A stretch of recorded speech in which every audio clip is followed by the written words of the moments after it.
I have a John Deere LA145 with about 130 hours. At the end of the last cutting season, I was cutting grass and gathering leaves. I stopped the mover for a couple of hours and went back to it. I tried to crank it, but it would do anything. As I troubleshot it, I found not only the 20-amp fuse blown, but the fuse holder was melted too. I contacted my local J. D. dealer and they advised a new wiring harness.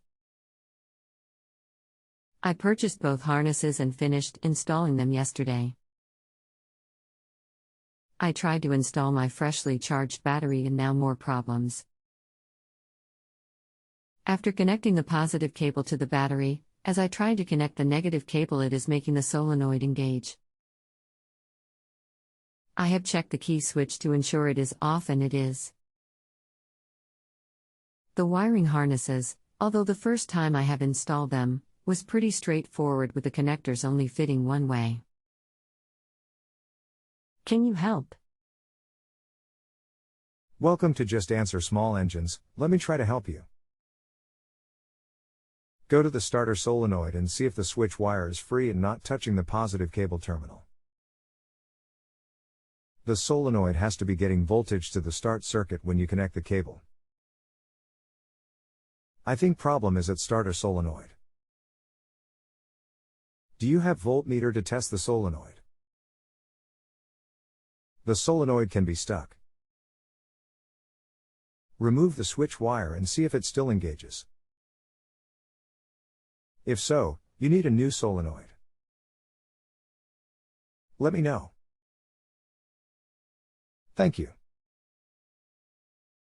Curtis, thanks for the response. Switch wire. Are you referring to the key switch wires? The solenoid is 4-pole. 2 of the poles are for the wires from the key switch. I can touch those 2 poles with my meter on the continuity reading and get a tone. The other 2 connectors are for power. One is for the positive battery cable and the other is for the starter cable. When I touch them with my meter, I get OL. So, I am thinking the solenoid is not stuck. What do you think? Again, thanks for the help. I'm at work currently and will be here until around 5 p.m. Eastern. So, if there are any further checks, I will do them when I get home. The 2 small wires that go to the switch are the ones that need to be unplugged. If the starter still engages, the solenoid is stuck.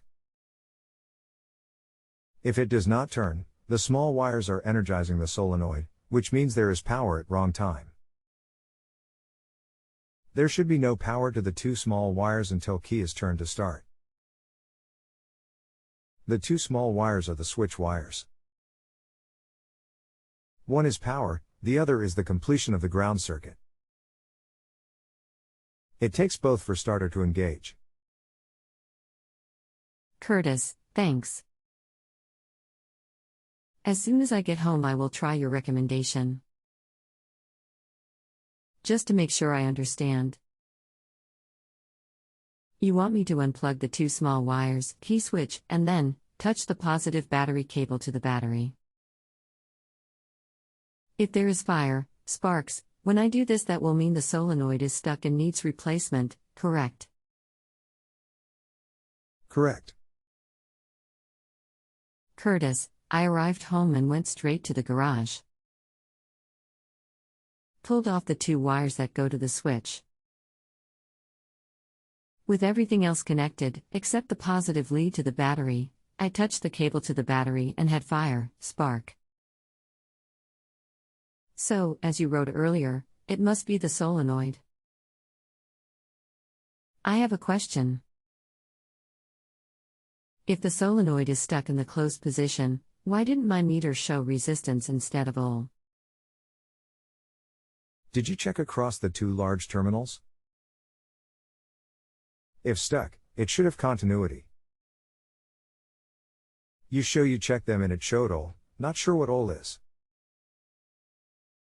The positive side of the solenoid should also have the power wires that go back to the fuse, and then power to the dash.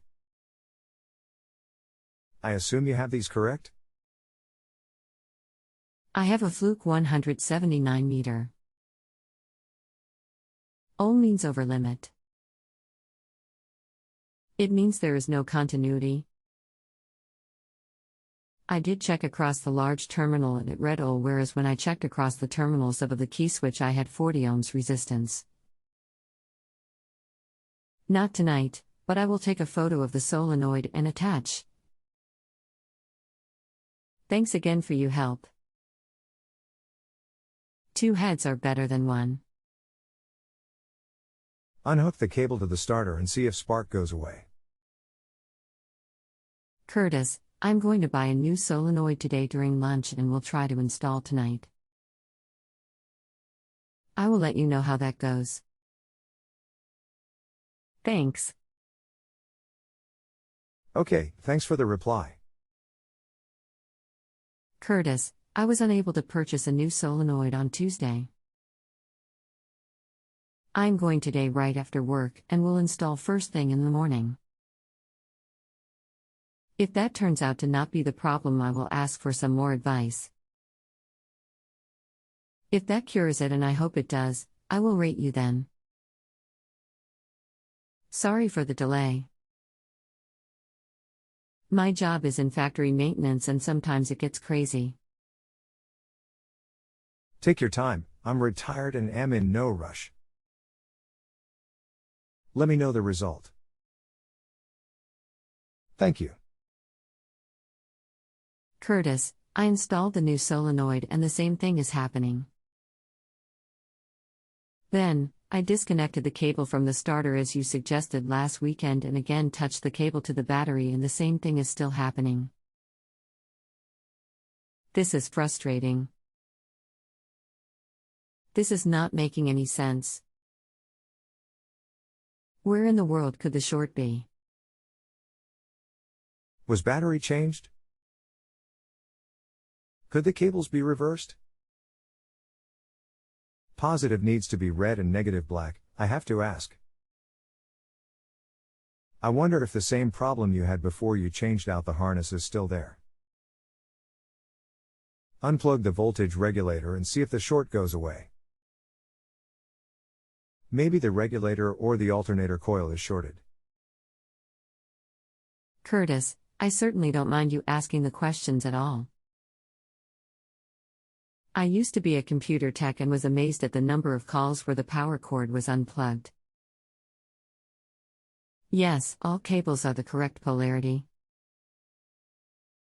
In addition, the wiring harness connectors only fit one way so nothing can be misconnected. I have checked the seat safety switch and it is good. But, yet, something is hung.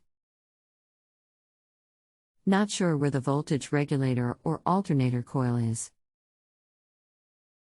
Let me see what I can find on the internet.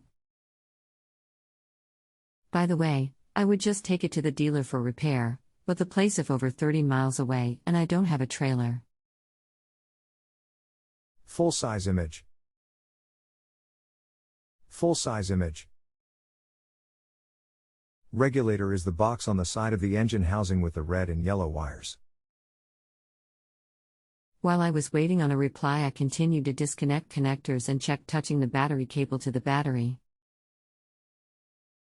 When I unplugged the PTO cable, I was able to touch the cable to the battery.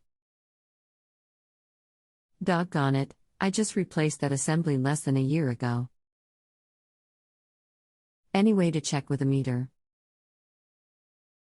Could that have caused the entire problem? Blowing the 20 amp fuse and melting the fuse holder. The wires to the PTO on the engine crankshaft? Are wires intact, not shorted? Unplug it at the PTO assembly, check the 2 wires, neither should be shorted to the outer housing, but should have continuity. Curtis, yes, I disconnected the 2-wire cable from the PTO that is on the crank and now I can connect the battery cable. I will check the wires, but I am sure they are okay because they are part of the wiring harness I just installed. So now, I have to fork out another $118 for a new PTO clutch assembly. I won't be able to pick it up until Thursday or Friday, so I will leave you alone for now. Thanks for your continued help.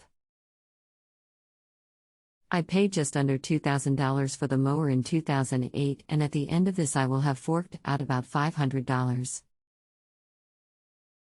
By the way, the PTO just has 35 hours on it. It was replaced in July 2012. Thanks for the reply. Very short life for a PTO. You might want to check it closely. The plug or wiring may be shorted and it could be repaired. Hello Curtis, going to close this and rate you shortly. Just to give you a quick update. Last weekend, went out and purchased a new PTO clutch. Spent most of the morning Saturday installing it. Finally, finished up and to my just absolute amazement, the mower did exactly the same thing. I could not touch the negative battery cable to the battery because of the fire.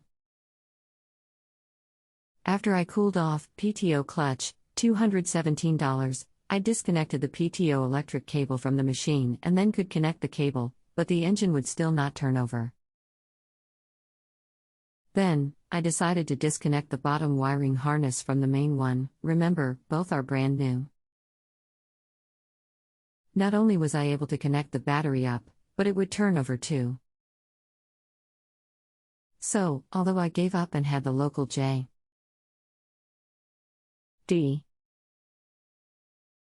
dealer come and pick it up today for repair, I have to think the new wiring harness is bad or I was given the wrong part number. That harness only goes to the seat, reverse sensor, PTO plug and the main harness connect. Both the seat and reverse sensors checked out. So, I'm waving the white flag. On another quick note, since I had not cranked it since October, I had a time getting fuel from the tank through the filter. I had to use a technique you suggested to another Just Ask customers regarding taking the line from the pump to a regular gas can and see if it pumps. It did. Thanks for your help and patience. This, to me, was pretty tough. If you have a home improvement or appliance question and want to chat with an expert now, visit justanswer.com/ythi.